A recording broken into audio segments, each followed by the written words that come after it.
산책하다가 영상이 잠깐 끊겨가지고 오늘 여기부터 내용 이어서 할 거예요. 자, 지난 시간에 신사참배랑 궁성교배랑 하면서 내용 설명 다 했죠. 창씨 기명 같은 거 있었다고 했죠. 굵어졌지.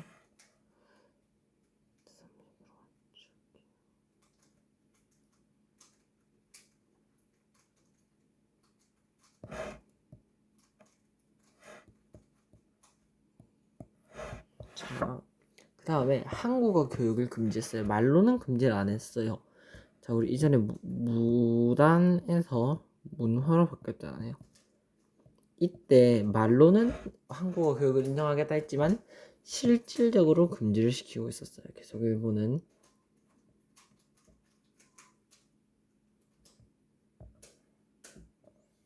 그러면서 계속 일본어 사용을 강요했죠. 그 다음에 이제 이게 좀 중요해요. 소학교의 명칭을 국민학교로 바뀌었다. 이게 40년대거든요. 이게 소학교에서 국민학교로 바꾼 다음에 현재 지금 초등학교로 바뀐 거예요. 다음은 이제 황국신민서사. 이거 한번 읽어보세요. 이게 황국신민서사가 궁성교배랑 신사참배할 때 썼던 그런 서사지거든요. 한번 보시면 되고요. 이제 언론과 학문 통합. 이게 내용이 되게 중요해요. 중요한 게 많이 나오는 내용입니다. 자, 1940년대부터 이제 슬슬 우리나라의 언론과 우리나라의 말을 탄압하는 걸 볼 수 있죠. 조선일보와 동아일보를 폐간합니다. 그 다음에 이제 진짜 되게 중요한 조선어학회 사건이 일어나거든요. 지난번에도 말했는데 영화 반드시 보시고요. 이게 아예 완전 조선어학회와 관련 있는 사건이란 말입니다. 이게 우리말 큰사전이라고요. 우리 언어의 표준어와 그런 우리나라 역사를 거쳐오면서 만들어진 언어들을 모두 모아 넣은 큰 사전을 편찬하고 있었는데 회원들을 치안유지법 위반으로 구속하여 탄압했습니다. 조선어학회 회원들을 치안유지법 구속으로 탄압. 그래서 읽어보시면 이게 일제강점기 때는 이게 실패로 돌아왔거든요. 근데 광복과 함께 훈련한 학자들이 원고가 서울역 창고에서 압수된 게 발견된 거예요. 이것도 영화에 나와요. 이를 바탕으로 다시 편찬 사업을 시작해요. 큰 사전 1권을 방문하고, 즉 광복 후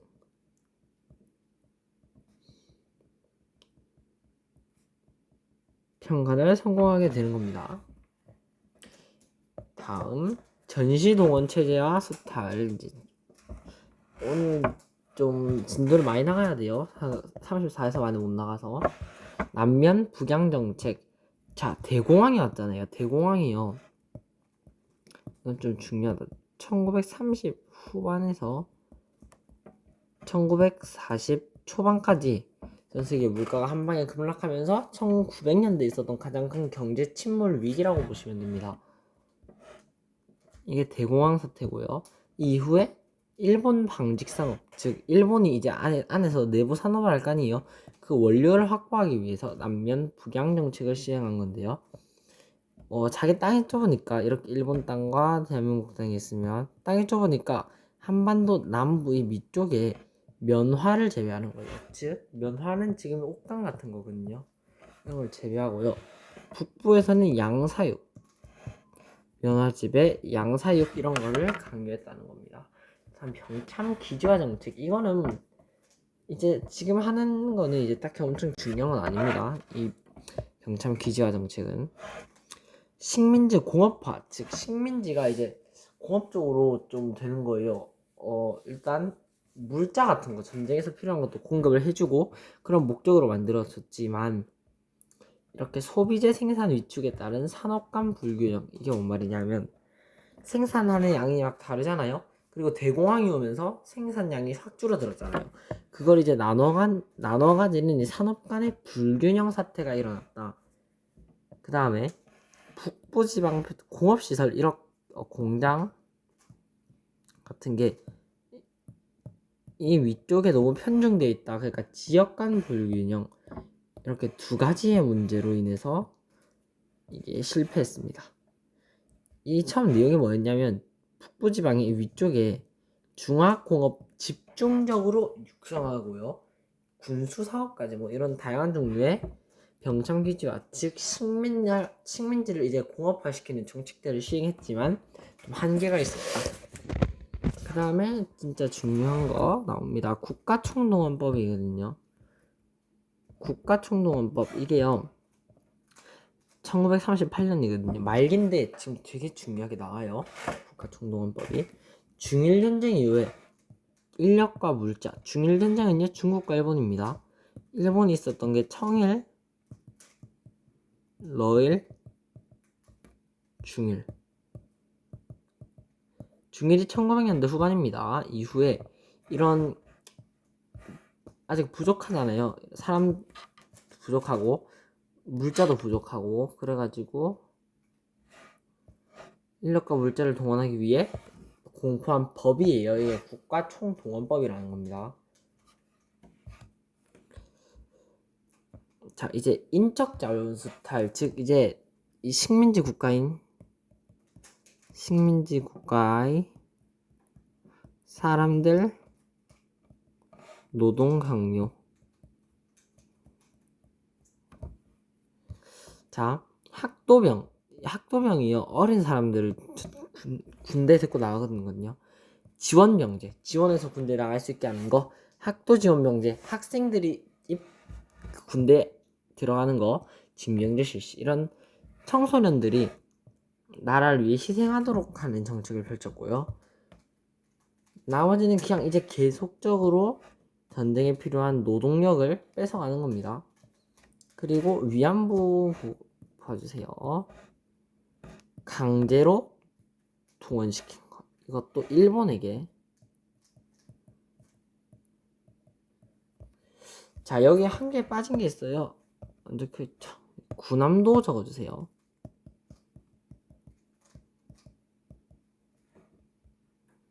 이것도 일본이 대한민국을 이용해서 자원을 캐내는 데 쓰이면서 여러 다양한 사람들을 그 섬으로 데리고 간 겁니다.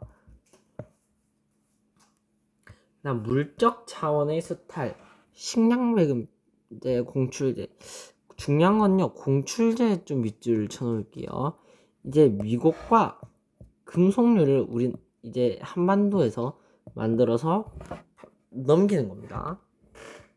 금속류 공출, 이런 무기와 군수 물자를 만드는 데 필요한 원료인 구리와 고철 등의 금속류를 강제로 거두는 거. 그러니까 이제 이 금속들을 만드는 데 필요한 원소들을 또 물질, 자원들을 강제로 한반도에서 끌어모으는 거라고 할 수 있겠네요. 네, 자 그러면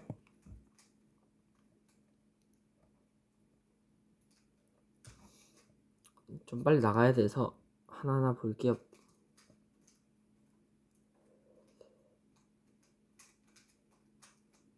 이게 딱 방금 배운 거네요.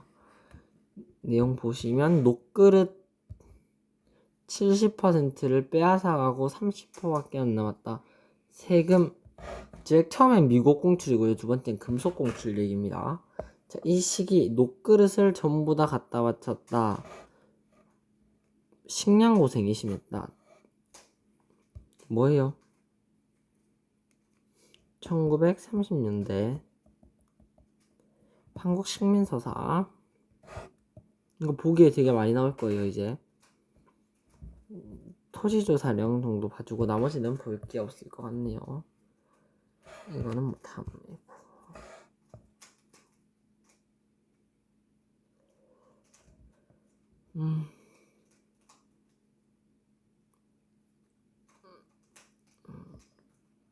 자, 국가총동원법 시행, 이게 뭐 힌트가 되겠네요. 이거 봐서 이제 1930년대 이거죠. 창씨개명 같은 거 있었다 했죠. 그래서 여기서 이제 좀 기억이 안 날 만한 게 보빙사 파견이고요. 좀 중요한 게 당백전 발행, 그 다음에 미소공동위원회, 여기에 통리기부화문까지 중요하면서 이 문제는 좀 별표를 쳐놔야겠네요. 먼저 별표 쳐놓을게요. 자, 1번부터 문제가 몇 개 있죠? 12개 있네요. 1번부터 풀어볼게요. 6.25 전쟁부터는 이제 내용을 하나하나 세세하게 설명을 하고 가야 되는 거라서 35, 36 사이에 이 단어를 끝내고요. 다음 시간까지 최대한 빨리 대한민국 정부 수립까지 넘어가고 38강까지 하면서 이 단원까지 끝내는 게 목표예요. 38강 39부터는 이제 민주화 들어갈 겁니다. 최대한 한 60강 정도에 끝낼 겁니다. 뒤에 풀이는 따로 해서 올릴 거예요. 직접 수능 풀이를. 1번부터 이제 볼게요. 자, 한국신민서사 암송. 다음 시기의 일제. 한국신민 하니까 1930년대죠. 황궁사진. 종교 차원의 의식. 1930년대니까 뭐예요? 소학교 명칭을 국민학교로 바뀐 거.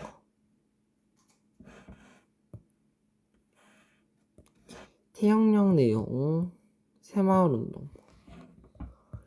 또 다음 실천 항목이 강요되던 시기에 있었던 일로 옳은 것. 신사참배, 궁성요배. 이런 거 보면 당연히 이것도 1930년대 내용이겠고 조선 어학회 사건 잡아주시면 됩니다. 여기서 보시면 대한광복군 정보, 토지조사령, 궁극기문처 다 내용 좋고요. 궁극기문처는 이게 헷갈릴 만한 내용이니까 이걸로 해볼게요. 이 문제도 좋네요.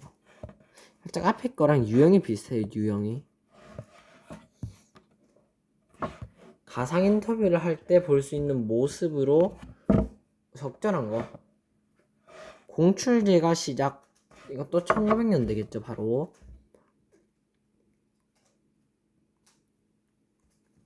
뭐죠? 식량 배급. 이거 너무 헷갈리게 문제를 내놨네요. 그래도 아닌 게 좀 다 보이잖아요. 공사관 습격 99님 뭐 이런 거 보시면 돼요. 나머지는 너무 아닌 게 뻔하네요. 당백전까지.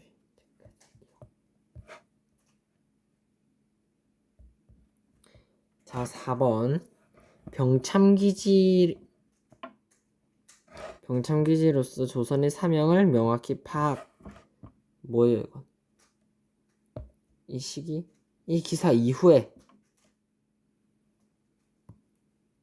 학도 지원 명제입니다.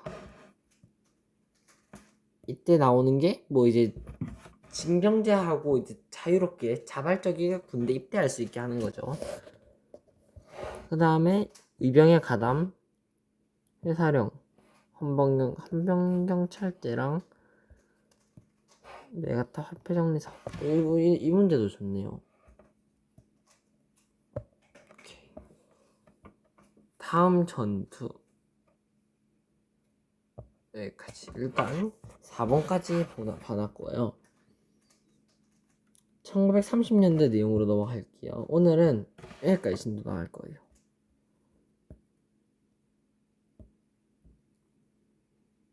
여기까지 진도 나갈 거예요. 오늘.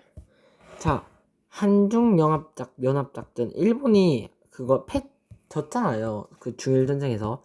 그래서 한국이랑 중국이랑 연합을 한 거예요. 만주사변 뭐 있었던 이유로. 자, 중국군과 한국 독립군과 조선혁명군이 연합을 했거든요. 이때부터 이제 내용이 되게 중요한 거 잘 들어야 됩니다. 지도가 하나 있어요. 잠시만요. 내용을 안 틀고 와가지고 한 번만 더 설명을 할게요. 이거 붙이고 내용을 안 틀었네요. 이건 놔두고 독립군은 지정천, 쌍성보대, 지쌍대, 이 사람이 쌍성보, 대정자령 전투, 양세봉은 영릉과 흥경성 전투 보시고요. 설명 다 했는데 왜 안 찍혔네. 이거를 한번 읽어보세요. 뭐 어떻게 할 수가 없습니다. 조금만 설명을 할까? 이 김구라인 지금 이게 어떻게 될 거냐면 이제 중국이랑 아주 합쳐서 하는 같이 항일투쟁 느낌으로 볼 거거든요. 그게 민족혁명당이랑 조선 의용대가 있는데 민족혁명당은 이거 먼저 보고 합시다. 김원봉 라인이고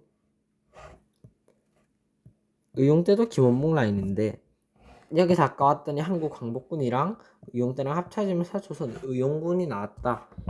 간단하게 추림 이거고요. 지금까지 했던 내용인데 이거 한번 보세요. 1분 드릴게요.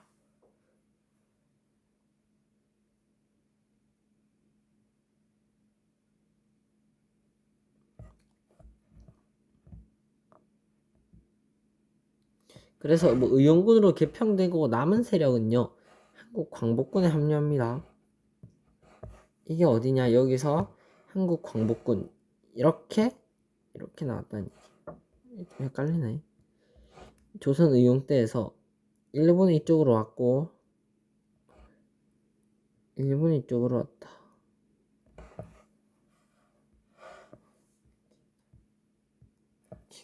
오늘 여기까지 한번 보고요. 이제 문제 풀어볼게요.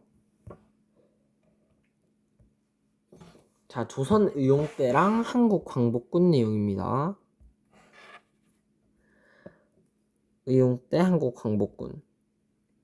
임시정부가 충칭에서 창설한 군사 조직이고요. 의용대는 중국 국민정부당의 지원을 받으면서 활동한 거예요. 이게 이제 중국이랑 같이 좀 힘을 합쳐서 한 항일 투쟁 운동이라고 볼 수 있겠습니다. 자, 가 조직 뭘 창설했고요? 충칭에서 뭐를 창설을 했냐? 이게 한국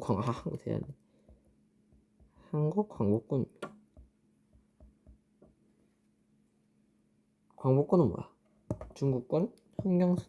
이게 외워야 된다 했죠. 영릉과 흥경선 외워야 된다 했죠. 그 다음에 국내 진공작전. 뭐 나머지는 신흥 강습소 학생운동. 딱히 일단 이거 넘어가고요. 이건 아니고 5번 볼게요. 밑줄 치은 전투.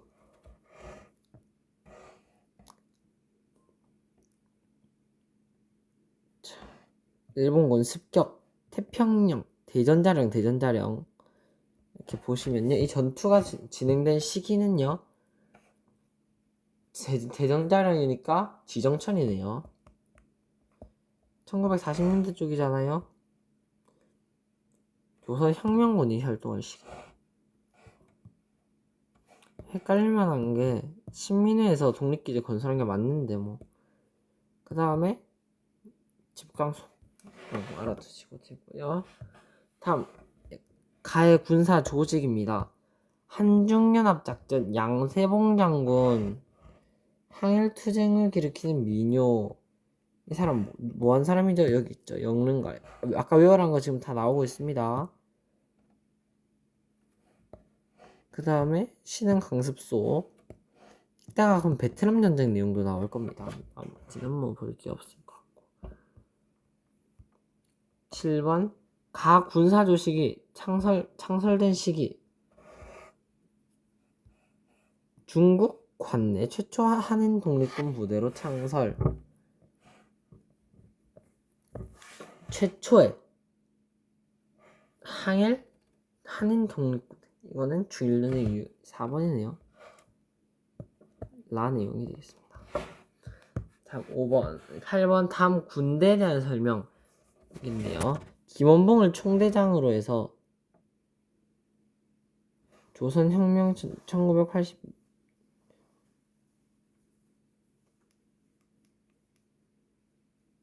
자, 이만큼 보면은 이게 조선혁명군이니까 중국 지원 받아서 했다고 했죠. 이게 당이 되게 많거든요. 군이랑 당 이런 게 되게 많으니까 헷갈리면 안 돼요. 인천 상륙작전, 황년총 전투랑 자유시참 뭐 내용이 좋네요. 이게 양대에 배치되면서 이 문제 좀 좋은 문제가 되겠습니다. 다음 9번은 풀 문제가 일단 8번까지 오늘 풀고요. 다음 시간에 이 건국을 위해서 한 노력 다음 시간 내용이네. 건국 강령 내용 하고요. 여기까지 할 수 있지 않을까요? 다음 시간에 최대한 이 단어는 다 나가도록 할게요. 다음 시간에 봅시다.